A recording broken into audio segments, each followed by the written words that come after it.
Les céréaliers du Québec, le MAPAC, Unox et Dubreton, fiers partenaires de Zone Agricole.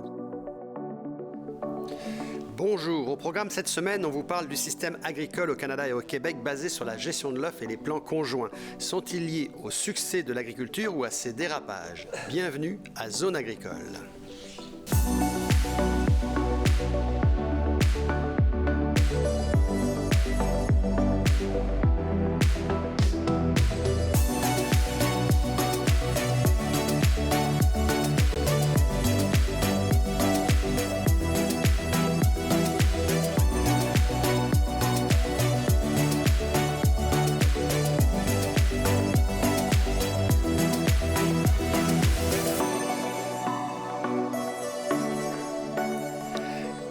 L'agriculture est une force phénoménale dans l'ensemble des régions du Québec. Elle est régie par un système vieux de 50 ans qui fait le bonheur des uns et le malheur des autres. Des acteurs agricoles se réjouissent du système industriel implanté et des exportations qui en découlent. D'autres estiment trop grande l'intervention de l'État dans le système et aspirent à une agriculture plus responsable. La gestion de l'offre et les plans conjoints sont-ils les sauveurs de notre agriculture ou ses premiers obstacles? Les deux visions sont-elles réconciliables? Pour en parler, nous recevrons tout à l'heure Vincent Breton de Dubreton, Michel Saint-Pierre de l'Institut Jean Garon, dans l'émission Guy Duval pour la revue de presse, Yann Turmilne pour la chronique éditoriale et Simon Bégin, comme toujours, nous fait l'introduction, la mise en contexte. Alors Simon, le système est vieux de 50 ans. Peux-tu nous faire un portrait rapide de la situation de ce système que certains estiment brisé? Bien, écoute, d'abord, je tiens à dire que l'Institut Jean Garon, on est d'accord avec le système québécois de mise en marché collective des produits agricoles. C'est de là qu'il s'agit dans le fond. On le critique, la façon dont c'est géré, on pose des questions, mais dans l'ensemble, on défend les principes. Je pense que c'est important de le dire, depuis la dernière élection aux États-Unis, il faut s'attendre à ce que les Américains attaquent à nouveau ce système-là, parce que pour eux, c'est du communisme. Alors, de quoi s'agit-il? C'est essentiellement quand des producteurs d'une denrée spécifique décident de se mettre en commun, de mettre en production en commun pour faire ce qu'on appelle une mise en marché ordonnée. C'est facile de comprendre que si on a 1000 producteurs indépendants face à quelques acheteurs, bien, ils sont généralement en position de faiblesse. Ils peuvent être joués les uns contre les autres. Si, au contraire, ils se regroupent dans ce qu'on appelle une agence de vente, il y a alors un seul vendeur face au même acheteur, donc la position est meilleure. Et qu'est-ce qui différencie la gestion de l'offre du plan conjoint? Ben, en fait, les deux, c'est des plans conjoints. Plan conjoint, au Québec, je pense que presque toutes les productions sont couvertes, mais ça s'applique à l'échelle du Québec. Hein? C'est un plan conjoint provincial. Tandis que la gestion de l'offre implique le contrôle des frontières, parce qu'on cherche à limiter la production, à établir des quotas, et pour que ça se tienne, il faut contrôler les importations. Donc, ça s'applique à l'échelle nationale. C'est ça la grande différence. Au Québec, comme je dis, la plupart des productions font l'objet d'un plan conjoint provincial. La gestion de l'offre couvre le lait, les œufs et la volaille, essentiellement. Et qu'est-ce qui fait qu'aujourd'hui, c'est décrié? Ben, nous, on a plusieurs critiques à formuler face à la gestion des plans conjoints. D'abord, il y a les quotas, la valeur des quotas. On a créé la possibilité que les quotas soient échangés, vendus. Ça a créé une forte demande, donc un prix élevé. Au Québec, pour produire le lait d'une vache, le coût du quota est de 24 000 parce qu'on a mis un plafond. À l'échelle canadienne, on parle plutôt de 50 000 Alors, on comprend facilement que c'est un frein à la relève. Il y a aussi une forte concentration. C'est un effet pervers. Ça a amené la concentration de la propriété. Dans les œufs, il y a 200 propriétaires de poulards. Dans les plans conjoints, qu'est-ce qui est critiqué? Et dans les plans conjoints, qu'est-ce qui est critiqué? Sur le système des plans conjoints? Les plans conjoints, c'est le caractère obligatoire peut-être parce que ça vient limiter beaucoup la liberté du producteur de négocier lui-même ses conditions, de vendre à qui il veut. Et justement, la loi prévoit, parce que c'est très contraignant, que le plan conjoint va être en vigueur que si 2/3 des producteurs acceptent. À ce moment-là, ça s'applique à tout le monde. Merci Simon. Oui. Merci Simon. OK, d'accord. Merci. On passe à la revue de presse avec Guy.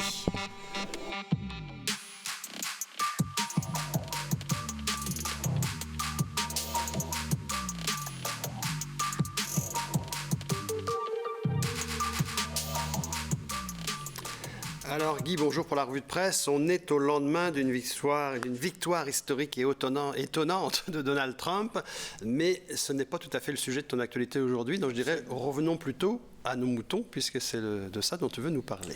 Oui, quand on parle de moutons, on parle de production ovine. Quand on dit ovine, c'est O-V-I-N-E. On pense plutôt à ovine E, mais non. Ovine veut dire mouton. Alors, c'est l'élevage et la reproduction de moutons domestiques. En fait, c'est la définition de la production ovine. Si on parle de consommation ici, le Québec, qu'est-ce qu'on mange comme consommation, comme viande? On commence par la volaille, le bœuf, le bœuf, le porc, et ensuite, c'est le mouton ou l'agneau particulièrement. Est-ce qu'on en fait beaucoup d'agneaux au Québec?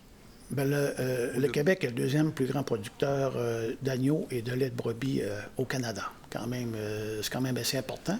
Et puis, pour vous dire, on a 276 000 moutons au Québec, comparativement à 274 000 en Ontario. Alors, on est le deuxième plus gros au Canada. Bien, si on se compare en Australie, les 3 dernières années, c'est 78 millions de moutons qu'ils ont produits. Quand même, c'est le plus grand exportateur et producteur de moutons dans le monde. Et si on parle de la Nouvelle-Zélande, quand même, dans ce coin-là, on sait qu'on peut avoir justement de l'agneau de la Nouvelle-Zélande. Ils ont diminué leur production d'agneaux. Ils ont diminué depuis 1850. Ils sont passés de 5 agneaux par habitant. 5 agneaux par habitant. Et pourquoi que ça a baissé de même? C'est parce que les producteurs ont viré, se sont rendus des sylviculteurs de pain. Pourquoi est-ce qu'ils sont rendus des sylviculteurs de pain? Bien, j'imagine parce que c'est plus payant. C'est plus payant vendre des crédits carbone que de produire des agneaux. Mais c'est aussi pour ça qu'on trouve plus souvent de l'agneau de Nouvelle-Zélande sur nos tablettes, peut-être que des agneaux du Québec. Oui, mais dans le temps. Mais là, ça va changer. Là. Et la répartition, si on revient au Québec, la répartition, ça se passe surtout dans le centre du Québec, puis ça se passe... Est-ce que c'est beaucoup d'entreprises? C'est à peu près 3000. Si on parle d'entreprises qui produisent du lait, particulièrement c'est du lait de brebis, c'est 28 entreprises pour 3150 brebis laitières. Puis de ça, on produit du lait de brebis, puis on produit du yogourt aussi. Et on fait de la laine aussi avec nos moutons. Alors, Oui, en plus des 50 fromages qu'on peut produire, on fait de la laine, mais la laine, c'est très compliqué de vendre. C'est pas rentable de vendre de la laine actuellement. Qu'est-ce qu'ils font? C'est qu'ils prennent la laine, ils l'envoient, ils la vendent aux Ontariens, qui la vendent à la Chine, puis après ça, ça revient ici. Mais c'est pas nécessairement une laine... C'est pas le cœur de l'activité. Non. Merci. Ça fait plaisir.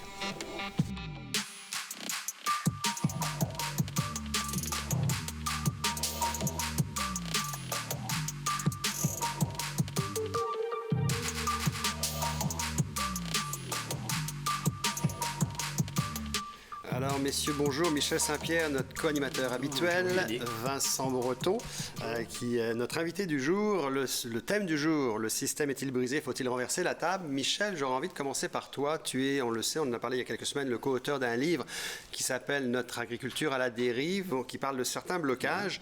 Et on sait qu'on parlait des outils tout à l'heure avec Simon, des plans conjoints, de la gestion de l'offre, qui sont des outils assez anciens dans le système, qui sont décriés. Pourquoi sont-ils décriés? Qu'est-ce qui ne marche pas?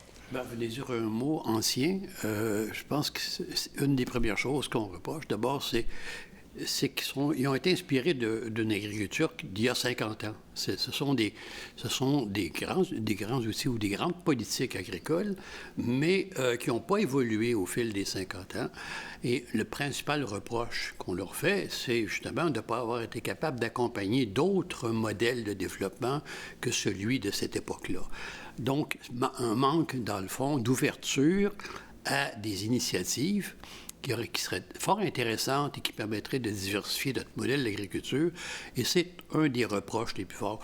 On parle également de rigidité. Dans le fond, j'essaie de résumer les points.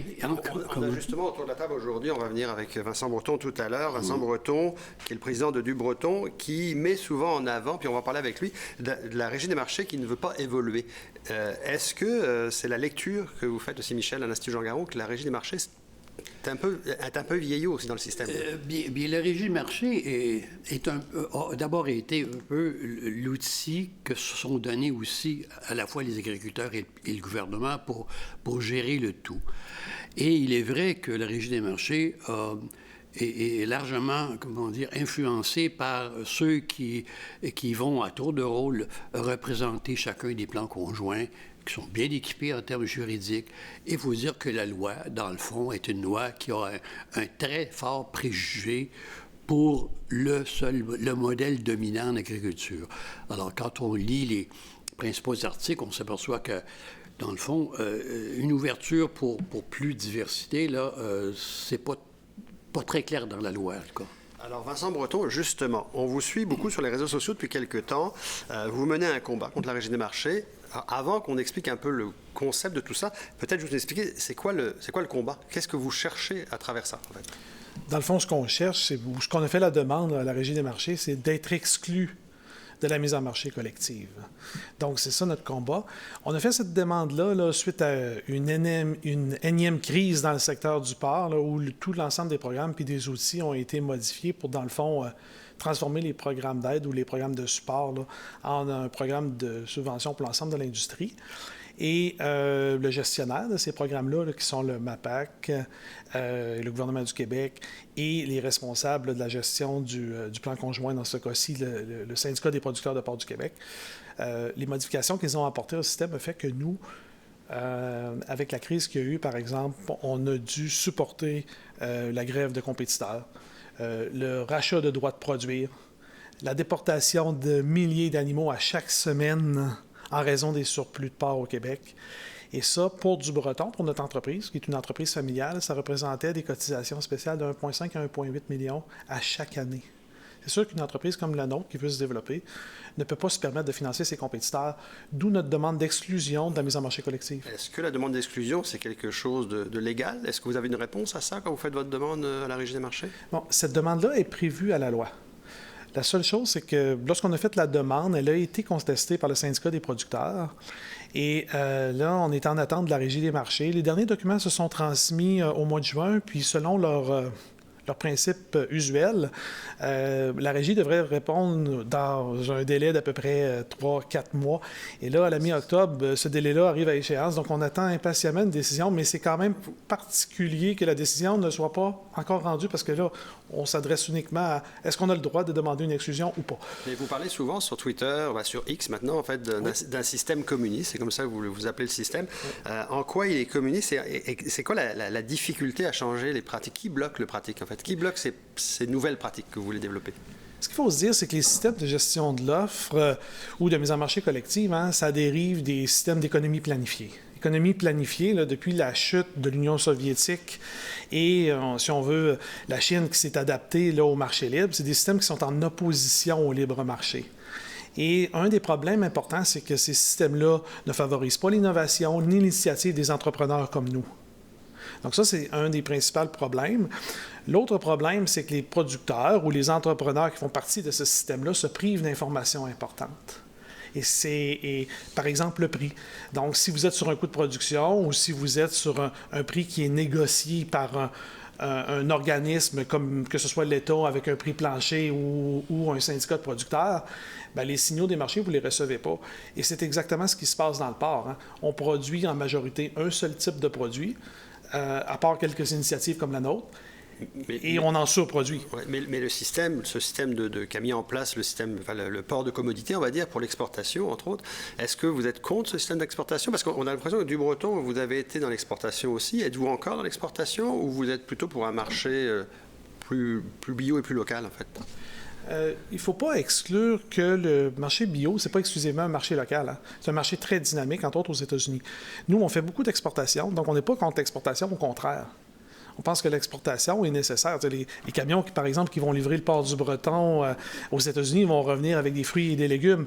Donc, une complémentarité qui est importante. Et l'exportation, elle est là pour dans le fond, nous permettre de faire ce qu'on fait de mieux et puis d'importer, par exemple, des produits qui vont être mieux faits ou moins coûteux ou plus avantageux pour les consommateurs d'ici là, qui proviennent de l'extérieur. Une question pour vous deux.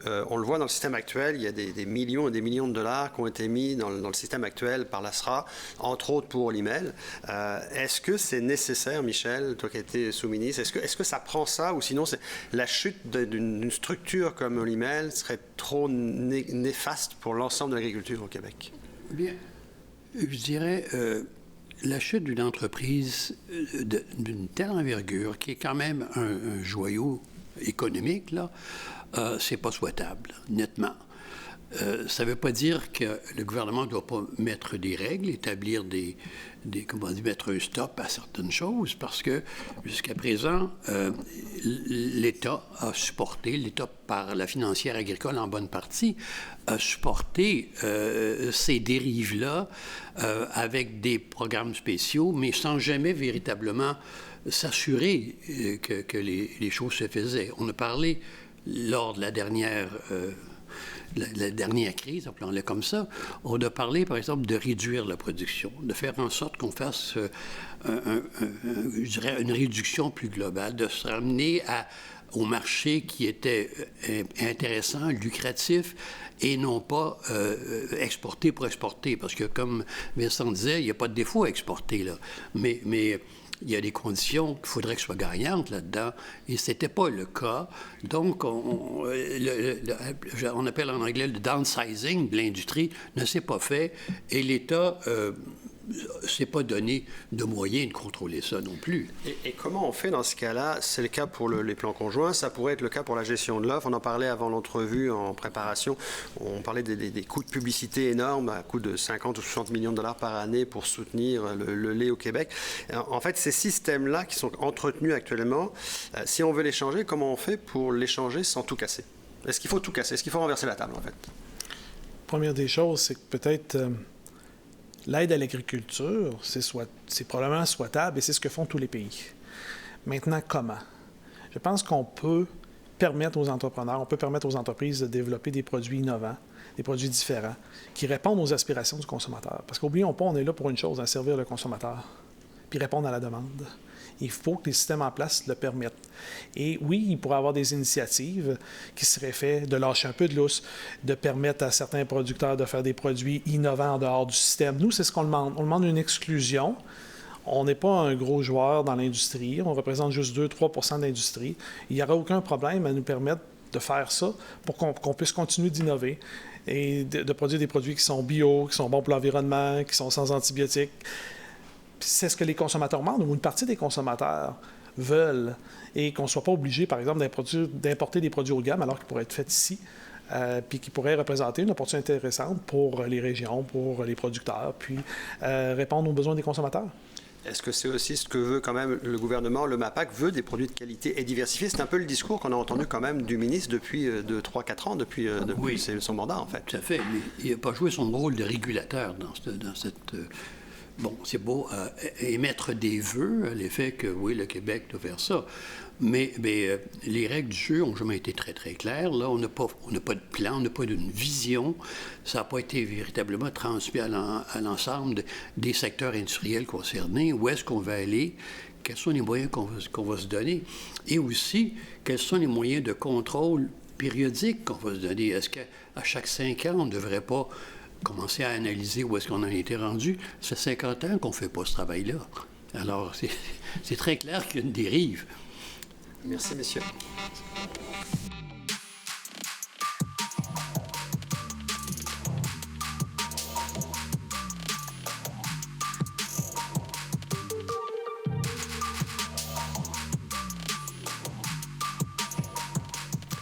Alors, dans le Zoom économique, le focus de cette semaine, la Beauce vient à nous. Bonjour, Karine Gravel, vous êtes directrice générale de l'APTAS et vous chapeautez des compagnies comme Environec, Cartonec.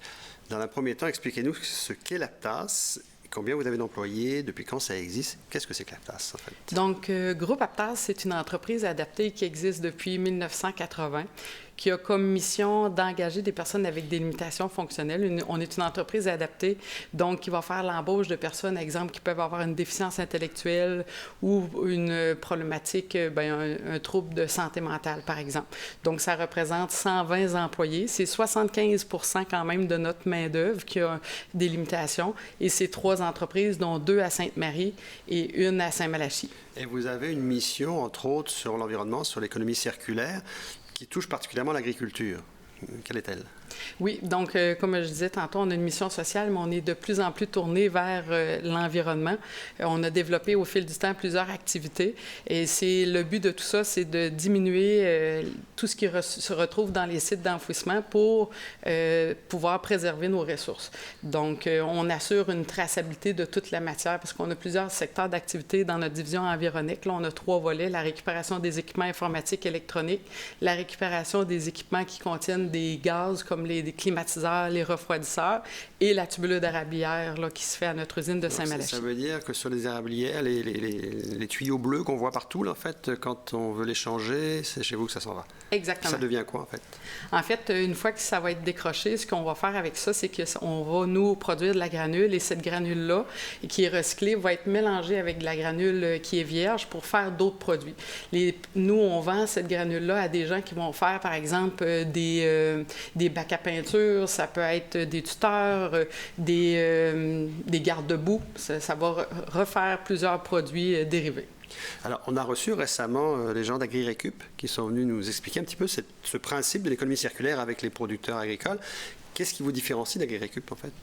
Donc, AgriRécup, c'est l'organisme de gestion qui a été nommé par Recycle Québec pour faire la gestion, si on veut, des plastiques agricoles et acéricoles. Mais nous, de notre côté, c'est vraiment plus au niveau de la récupération. On va recevoir la matière et puis on va être en mesure d'en faire le traitement, la récupération.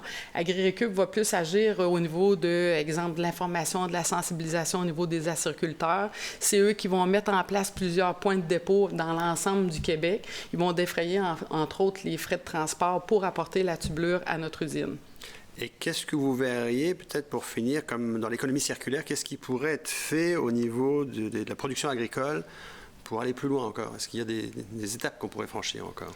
Bien, je crois que c'est de continuer de sensibiliser les gens, c'est de trouver des produits, de faire de l'éco-conception pour faciliter la récupération de toutes les matières qui existent sur le marché, de pouvoir refaire des produits qui pourraient retourner dans le milieu acéricole. Je pense que ça aurait une belle valeur ajoutée. Puis, entre autres, c'est vraiment de détourner des sites d'enfouissement la matière là, qui s'y en allait auparavant. Alors, juste cause à expliquer à nos téléspectateurs et aux producteurs qui nous écoutent. Merci beaucoup, Karine Gravel, d'être passée nous voir aujourd'hui. Ça fait plaisir, merci. Merci.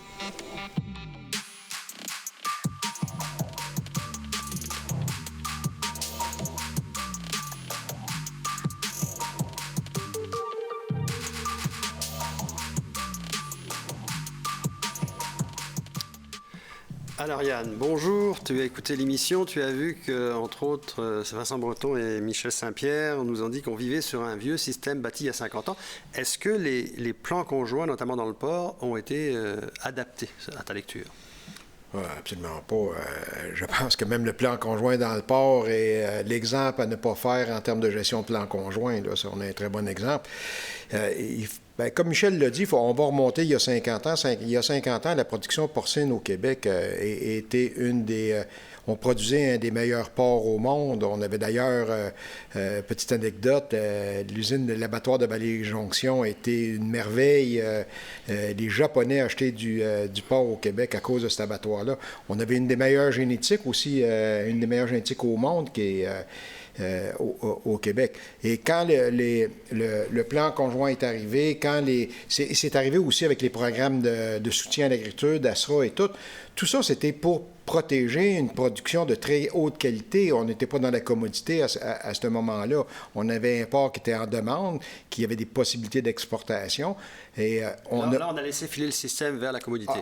Absolument. En fin de compte, ce qu'on s'est aperçu, c'est que le soutien à l'agriculture et le plan conjoint ont les deux de façon conjointe. Parce qu'assez rapidement, on a joué le plan conjoint au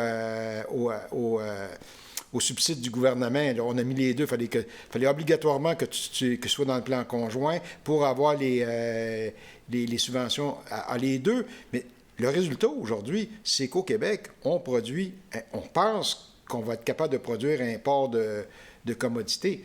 Et ce que ça coûte aux producteurs aujourd'hui, ça a coûté jusqu'à 100 $ du cochon. Là. Oui, mais c'est en fait de l'argent qui va entre autres aux intégrateurs donc, et à la compagnie Olimel, soutenue par le gouvernement. Est-ce que, comme disait Michel tout à l'heure, est-ce qu'il faut soutenir à tout va Olimel ou parce que ça aurait un trop gros impact dans l'agriculture ou il faut modérer? Bon, regarde, c'est encore l'émission qu'on a aujourd'hui. Je trouve ça très malheureux de voir que des entrepreneurs comme Dubreton, qui produisent des produits que le consommateur veut, ce qu'on appelle des produits de haut de gamme, sont obligés de renoncer au soutien gouvernemental, sont obligés de renoncer à des outils qui pourraient les aider à se développer parce qu'ils ne trouvent pas leur place dans le système. On a un problème. Et c'est pas rien que dans le porc, mais le porc, c'est un très bon exemple quand je dis de qu'est-ce qu'il ne faut pas faire. Et comme le thème de l'émission, c'est « Faut-il renverser la table ?», l'arrivée de l'élection de Trump la nuit dernière, est-ce que ça va renverser la table aussi dans l'agriculture au Canada? Ben oui et non, parce que au niveau nord-américain, d'abord, l'agriculture nord-américaine est très intégrée. Les deux sont intégrés. Bon, la seule exception, c'est la gestion de l'offre. La gestion de l'offre, moi, je pense, était menacée il y a peut-être 10-15 ans parce qu'on était dans une ère d'ouverture. Il fallait ouvrir les frontières aujourd'hui. L'ère Trump, ce qu'on voit, c'est qu'on referme les frontières. Alors, je vois mal les Américains commencer à nous dire de fermer de leur côté leurs frontières, puis de l'autre côté, de demander au Canada de les ouvrir, d'ouvrir la gestion de l'offre. Sur ta lecture, il ne pourrait pas revenir avec la vision 2016-2017, avec l'appui des producteurs laitiers du Wisconsin en disant mettez-moi ça par terre? Je pense pas, parce qu'aux États-Unis, quand même, près de la moitié des producteurs de lait aux États-Unis rêvent d'avoir une gestion de l'offre, eux autres aussi. Alors, il faut faire attention. Moi, je pense que la menace sur les programmes de gestion de l'offre sont beaucoup plus à l'interne, justement, là.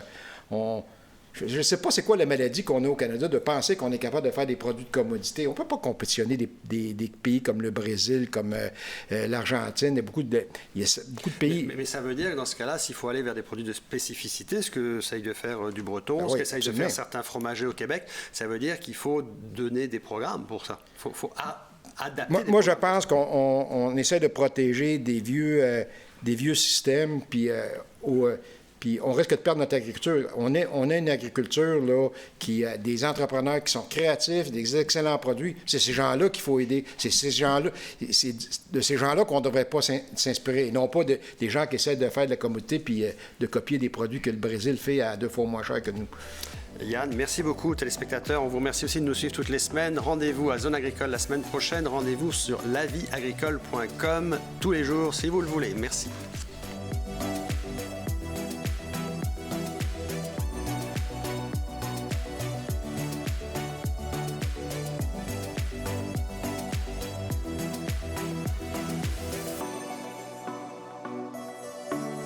Les céréaliers du Québec, le MAPAC, Unox et Dubreton, fiers partenaires de Zone Agricole.